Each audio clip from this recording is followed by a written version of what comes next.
This is Jennifer with iCadenza, and I'm here with the violinist Hilary Hahn, who's playing with the LA Phil in Los Angeles this weekend. And it's such a pleasure to be here with you. Thank you so much for speaking with me today. It's my pleasure to be here. So you've had such an amazing career starting at such a young age, and throughout, it's evident that connecting with the audience has been really important to you. So how do you relate to that aspect of your performance? Connecting with the audience is something that is crucial to every performance. So outside of the concert hall, I write for my website, I do videos for my YouTube channel and stuff like that, interviews with colleagues. But mainly the focus of my core work as a musician is to bring the music across to the audience. And I find that that's a different experience with each colleague that I work with. It's also nice after concerts to meet the audience and do signings, so I tend to do a signing afterwards. And I find it really interesting to see who comes to concerts. I've met some people who are first-time concert goers, and I love hearing what they thought because they have really interesting impressions. When you've been going to concerts forever, you just forget about what there is to discover because you're so used to everything. And when you hear it fresh from someone, you start to see things through their eyes a little bit, and it's really invigorating. And then I've met people who've been coming to concerts for 50, 60 years and saw all these performers whose recordings I grew up listening to but never had a chance to hear live. So I think the audience combined brings a wealth of knowledge and experience to the piece because the audience is part of the performance. They always change the feeling of the concert hall. Every night feels different. So connecting with the audience is just part of the music that I play. How do you find it comes when choosing repertoire, especially new works? Do you ever find there's a balance between something that you know the audience will love versus your artistic goals and what you're trying to achieve in that sense?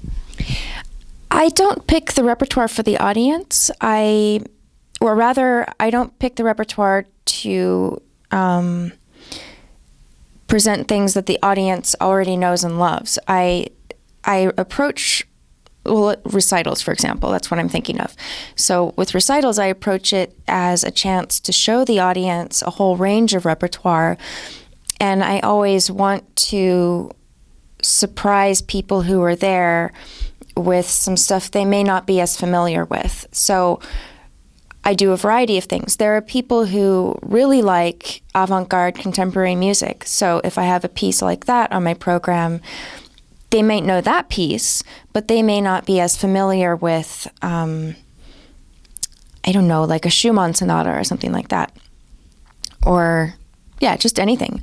Then there are pieces like the Earl King by Ernst, by Schubert and then by Ernst, which are really violinist's pieces. And a lot of the audience, no matter how core classical they may not know that piece or know that arrangement. So I might present something like that. In my upcoming recital, I'm doing a Bach partita, I'm doing a Beethoven sonata.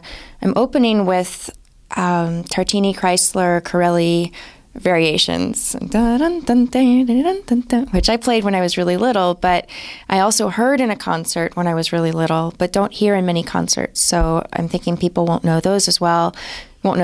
And then I also have an Ives sonata and an Antheil sonata. So I try to cover the range of repertoire as much as I can, but also present a program that fits together like a playlist. So when I'm programming, I think about the content, but then I also put it all together on actually a playlist, and I listen through and I see if one thing follows the next well.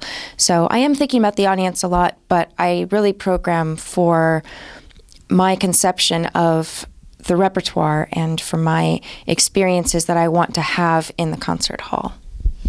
Now, you came to music as such a young child, and really it just took off from there.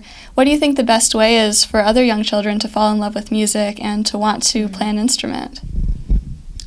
I started with the Suzuki program, which for me was really good. I started with a teacher who wasn't completely strictly Suzuki. I mean, she only taught Suzuki, but she was flexible with the method. So I can't say that, that every Suzuki teacher is great for every kid, but I loved the group lessons and, listening to the pieces before I played them and the private lessons too and all of that. It was a really good way to start.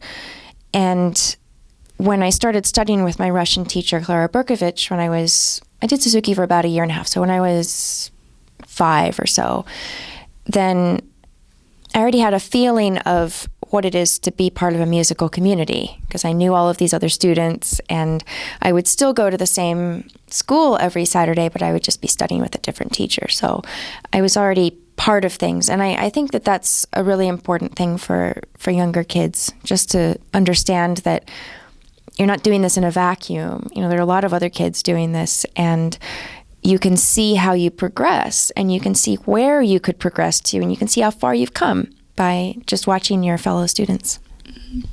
Now, you've done so many amazing recordings. It's really something that you're known for, especially winning 2 Grammys.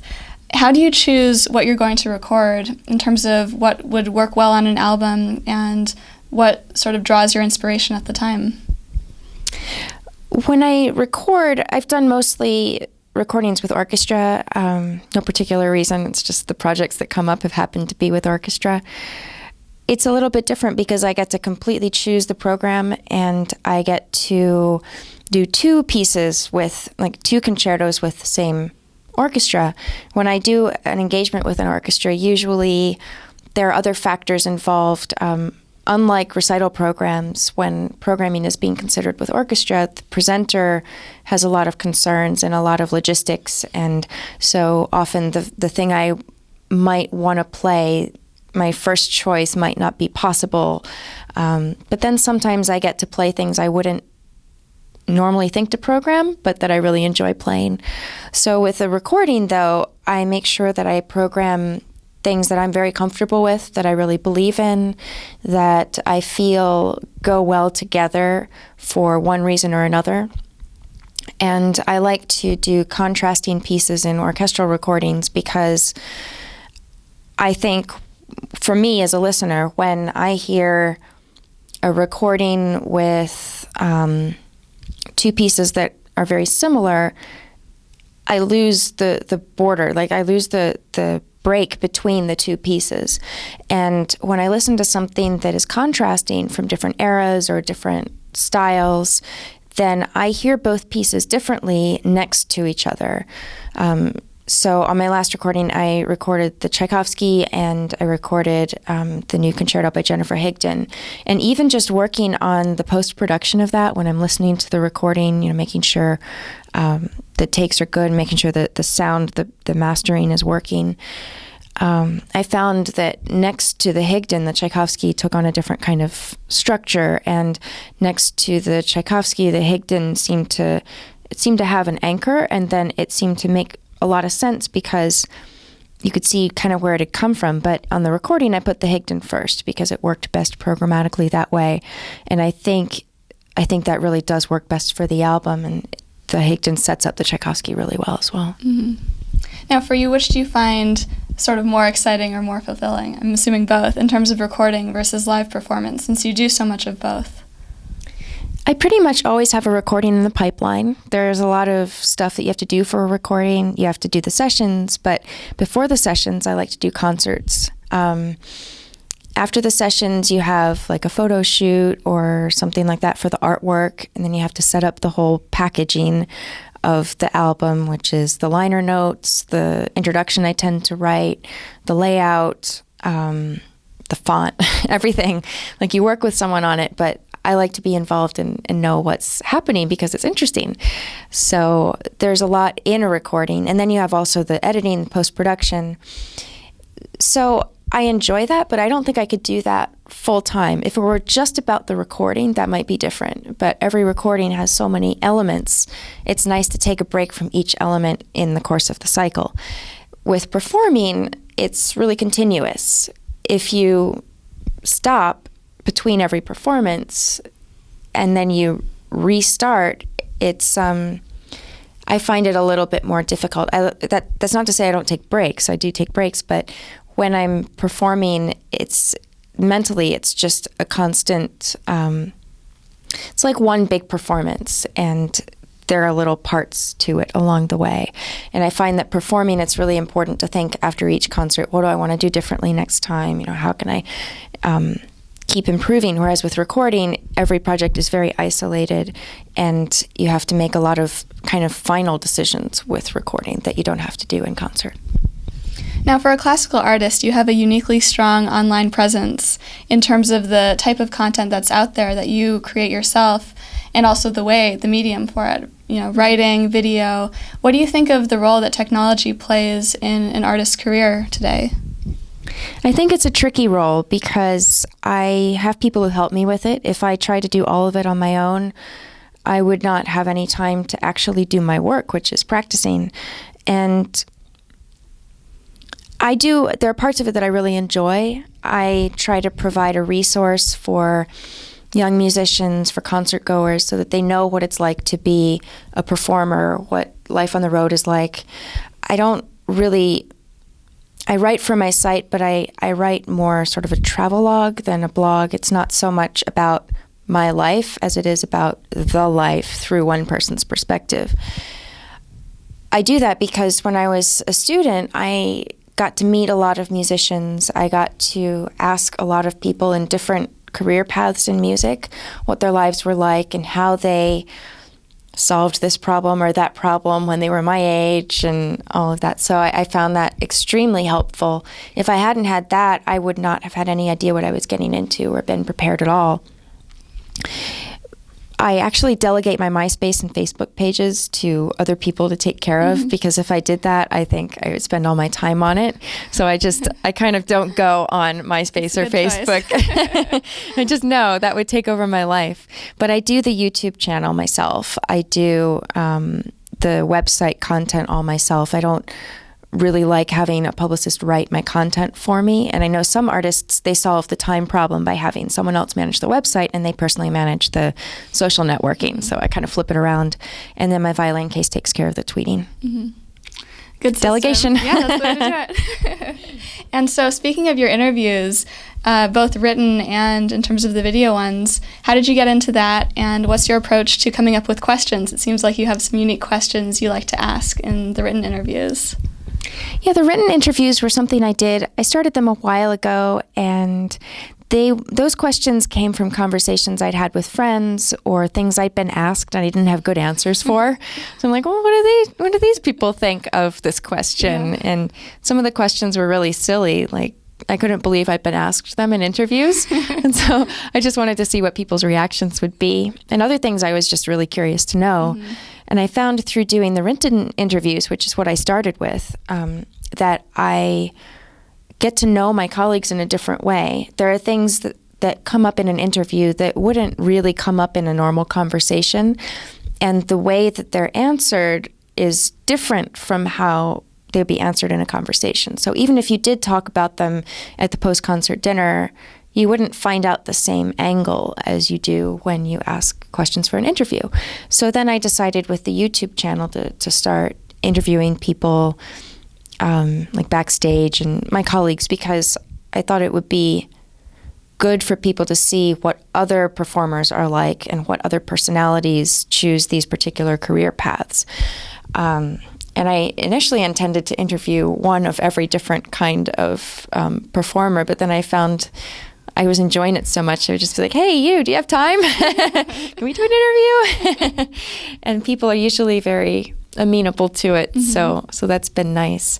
I do think that internet now is an important tool for musicians, but I don't know what one should do, because there's so much you could do.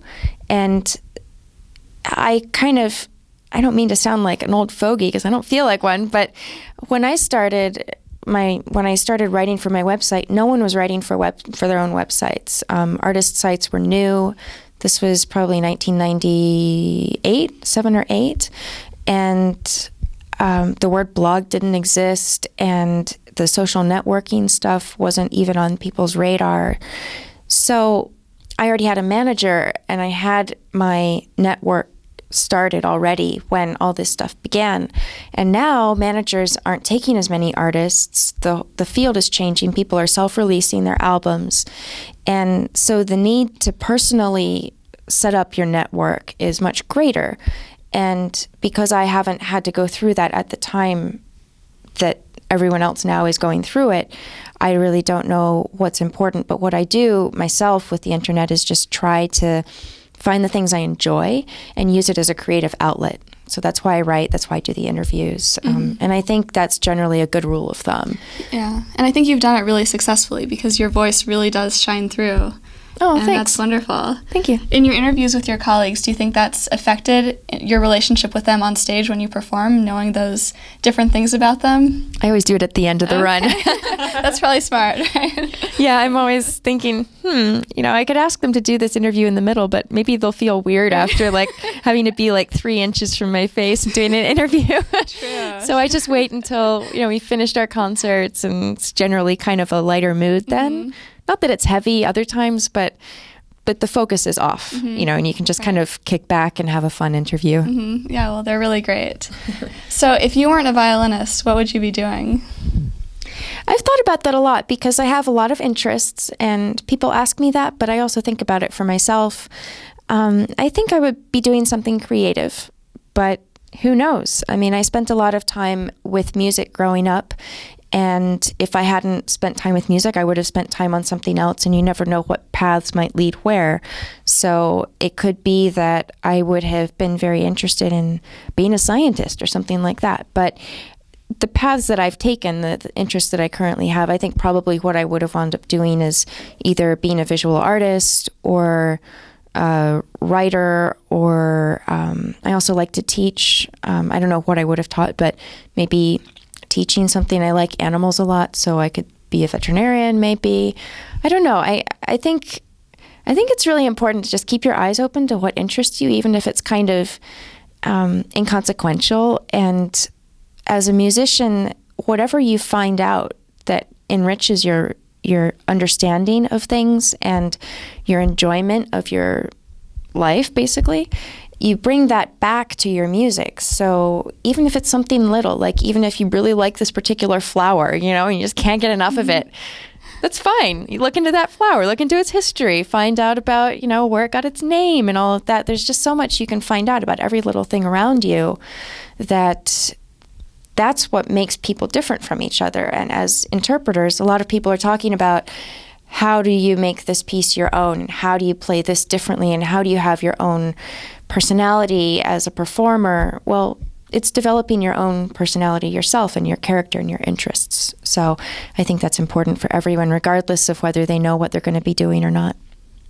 Having done so many things during your career, really probably everything that most artists would want to do, what keeps you motivated going forward, and what are you looking forward to doing in the next few years?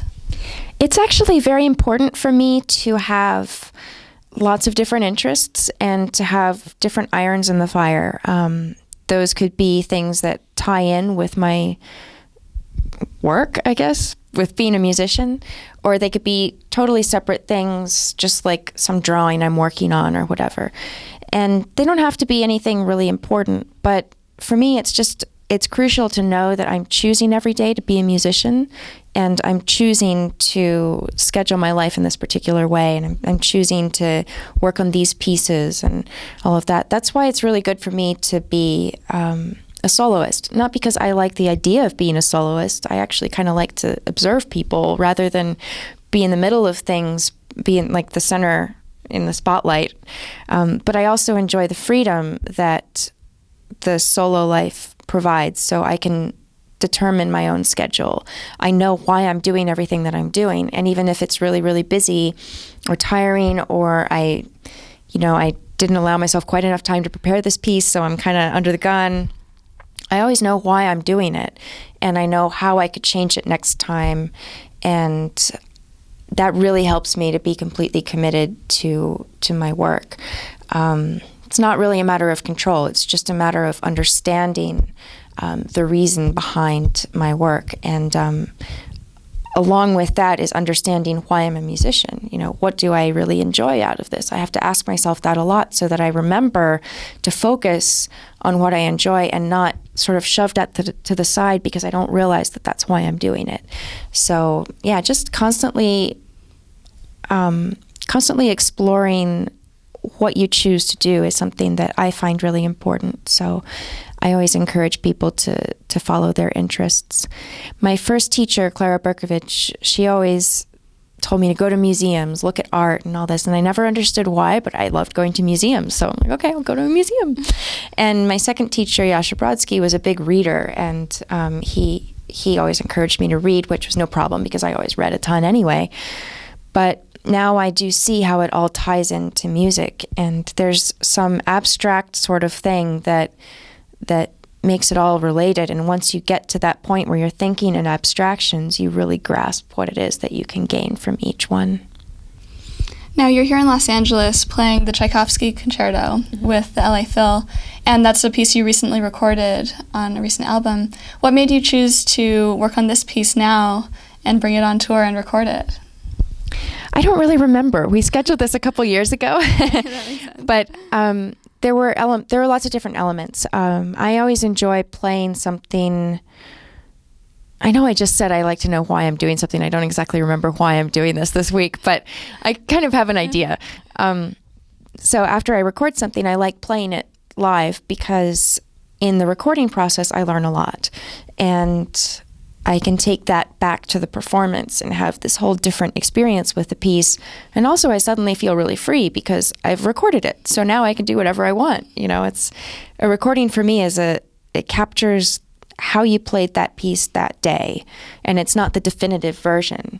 But once you get the recording done and you hear all the takes and you understand how you got to that point in that recording, you know where the recording came from, then you have this, it's kind of like a hyper lesson. Like you have this extremely intense experience that has really formed your concept of the work, and then you can totally break all of that, break out of those ideas and try something completely different, which is really fun. So I like doing that.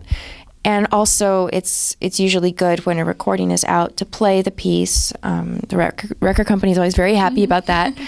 But mostly I enjoy cycling through the repertoire that I have, and I try not to leave things for too very long. I left the Tchaikovsky for a very long time before I came back to it in my mid-20s, so I'm going to try to keep that a little bit closer now.